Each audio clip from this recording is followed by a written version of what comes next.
Good morning बच्चों, शांति कुंज online classes में आपका स्वागत है।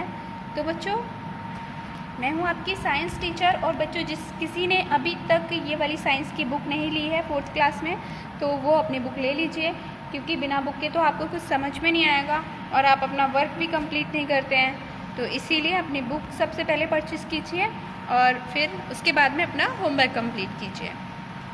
तो बच्चों, आज से हमारा नया चैप्टर स्टार्ट हो रहा है। हमारा चैप्टर है संतुलित आहार, चैप्टर नंबर 6। और बच्चों, आपके यूनिट टेस्ट भी होने वाले हैं, तो आप उसके लिए भी प्रिपेयर्ड रहिएगा। Okay, let's read. भोजन एवं पोषक तत्व। तो आप जो भी भोजन खाते हो, क्या वो उसमें पोषक तत्व हैं या नहीं हैं, ये आपको कैसे पता चलेगा, और पोषक तत्व होते क्या हैं, इन सारी बातों को हम समझते हैं चैप्टर के अकॉर्डिंग। भोजन से हमें ऊर्जा मिलती है, ये बात तो आप सभी को पता है कि अगर आप एक दिन खाना नहीं खाएंगे तो आपकी हालत कैसी हो जाएगी, आपको ऐसा लगेगा जैसे आपकी बॉडी में एनर्जी ही नहीं है। तो भोजन से हमें क्या मिलती है, एनर्जी मिलती है, और ये हमें वृद्धि करने में सहायता करते हैं, यानी हमारी बॉडी ग्रोथ करने में सहायता करते हैं, हमें हेल्दी रखते हैं। सभी सजीव प्राणियों को जीवित रहने के लिए भोजन की आवश्यकता होती है। स्वस्थ रहने के लिए उचित आहार की भी आवश्यकता होती है। भोजन के अधिकांश भाग को हमारे शरीर में ऊर्जा के लिए दहन हो जाता है। तो होता क्या है कि अगर हमें जिंदा रहना है, जीवित रहना है, तो हमें खाना ही पड़ता है, और खाना भी हमें इस तरह से खाना है कि उससे हमारी बॉडी बिल्डअप भी हो, हम हेल्दी भी रहें। केवल पेट भरने के लिए खाना नहीं खाया जाता बच्चों, खाना हम इसलिए खाते हैं ताकि हमें प्रॉपरली हमारी बॉडी में ग्रोथ हो, हम हेल्दी रहें। अगर कुछ हमें प्रॉब्लम हो जाती है, कोई बीमारी वगैरह हो जाती है, तो हम जल्दी से उससे फाइट कर सकें और फिर से हेल्दी हो सकें। तो इसीलिए हमें ऐसा आहार लेना चाहिए जिससे हम स्वस्थ रहें।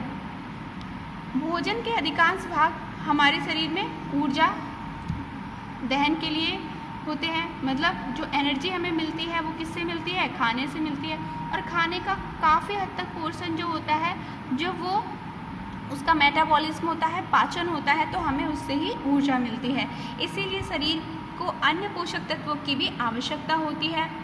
कार्बोहाइड्रेट हो गया, वसा, प्रोटीन, विटामिन्स और खनिज लवण, ये वे पोषक तत्व हैं जो हमारे भोजन में हमेशा उपस्थित रहते हैं। हम जब भी खाना खाते हैं, ये सारे पोषक तत्व, इनमें से हो सकता है सारी पोषक तत्व और हो सकता है 1-2 पोषक तत्व आपके भोजन में मिले। ये सभी पोषक तत्व हमें अच्छा स्वास्थ्य देते हैं। यानी अगर हमारे भोजन में ये सारे पोषक तत्व, वैसे तो पोषक तत्व अप्रॉक्स 7 होते हैं, पर आपकी क्लास में जितने बताए गए हैं हम उन्हीं को रीड करेंगे। तो ये सारे पोषक तत्व हमें हमेशा हेल्दी रखते हैं। संतुलित आहार वह भोजन है जिसमें भोजन के सभी पोषक तत्व उचित मात्रा में उपस्थित होते हैं। अब बच्चों, संतुलित आहार क्या होता है, जिसे हम बोलते हैं बैलेंस डाइट। इसके अंदर आपको ये सारे यानी 7 पोषक तत्व जो हैं, न्यूट्रिएंट्स हैं, ये सारे मिलते हैं। जो बच्चा ये सारे पोषक तत्व को डेली खाता है तो वो हमेशा हेल्दी रहता है, उसे कोई प्रॉब्लम नहीं होती है। पोषक तत्व कहते किसे हैं? पोषक तत्व अच्छे स्वास्थ्य के लिए आवश्यक होते हैं। पोषक तत्व शरीर में भोजन के द्वारा आते हैं। पोषक तत्वों को 6 भागों में बांटा गया है। तो यहाँ पे हमें 6 भाग बताए गए हैं, ओरिजिनली 7 भाग भी होते हैं। कार्बोहाइड्रेट्स हो गया, वसा हो गया, प्रोटीन्स, विटामिन्स, खनिज लवण एवं जल। इनके अलावा होते हैं फाइबर, यानी जिसे हम रेसे या रफेस भी बोलते हैं।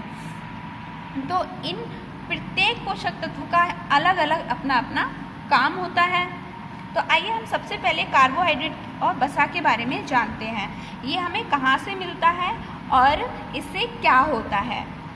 कार्बोहाइड्रेट शरीर के अंगों को कार्य करने की क्षमता प्रदान करता है। चावल, गेहूँ, चीनी, दूध, सेम, केला, ये सभी में कार्बोहाइड्रेट होता है। यानी आप जो डेली चावल खाते हो, रोटी खाते हो, तो वो आप क्या ले रहे हो, आप कार्बोहाइड्रेट ले रहे हो। कार्बोहाइड्रेट में शर्करा एवं चीनी सम्मिलित होती है। जो ऊर्जादायक पोषक तत्व होते हैं। अब शर्करा क्या होता है बच्चों? शर्करा एक मीठा सा टेस्ट वाला एक पोषक तत्व है। तो ये क्या होता है कि जब भी आप रोटी खाते हो, आप रोटी को ऐसे ही खाओ बिना किसी सब्जी से और बिना उसमें कोई सॉल्ट या कुछ भी डाले, आप उससे ऐसे ही लगातार चबाते रहोगे तो उसका स्वाद मीठा आने लगेगा। अब जो मीठा स्वाद उसका आ रहा है वो किस लिए आ रहा है? क्योंकि उसके अंदर शर्करा है, इस वजह से उसका टेस्ट मीठा लग रहा है। और यही शर्करा होती है जो हमें एनर्जी देती है। अत्यधिक शारीरिक श्रम करने वाले व्यक्ति को अधिक कार्बोहाइड्रेट की आवश्यकता होती है। तो आपने देखा होगा कि जो लोग जैसे मजदूरी का काम कर रहे हैं, ईंटें वगैरह उठाने का काम कर रहे हैं, तो उनकी डाइट थोड़ी ज़्यादा होती है, क्योंकि वो काम ज़्यादा कर रहे हैं तो उन्हें खाना भी उसी हिसाब से ज़्यादा पड़ेगा, इसीलिए उनकी डाइट में कार्बोहाइड्रेट थोड़ा ज़्यादा होता है। ओके बच्चों, वसा हमें ताप, ऊर्जा, चिकनाहट ये सब देती है। हमारा शरीर ऊर्जा एकत्र करता है। अंडे हो गए, मक्खन, घी, पनीर, वनस्पति तेल सभी हमें वसा देते हैं। तो वसा क्या होता है बच्चों? जो भी आप तेल हो गया, तेल और घी से रिलेटेड जो चीज़ें आप खाते हो उसे ही हम क्या बोलते हैं? वसा बोलते हैं। यानी जो चिकनाहट वाली चीज़ें होती हैं उनमें वसा होती है।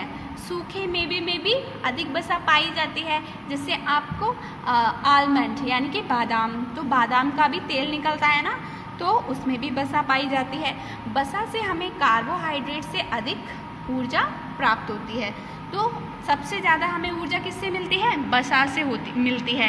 यानी अगर हम कार्बोहाइड्रेट और फैट में दोनों में कंपैरिजन करें कि हमें सबसे ज़्यादा एनर्जी किससे मिलेगी, तो वो एनर्जी हमें फैट से मिलती है। हालांकि हमारा पेट तो कार्बोहाइड्रेट खा के भरता है। अब जैसे आप 4 रोटी खा लोगे, लेकिन क्या 4 कटोरी घी पी सकते हो?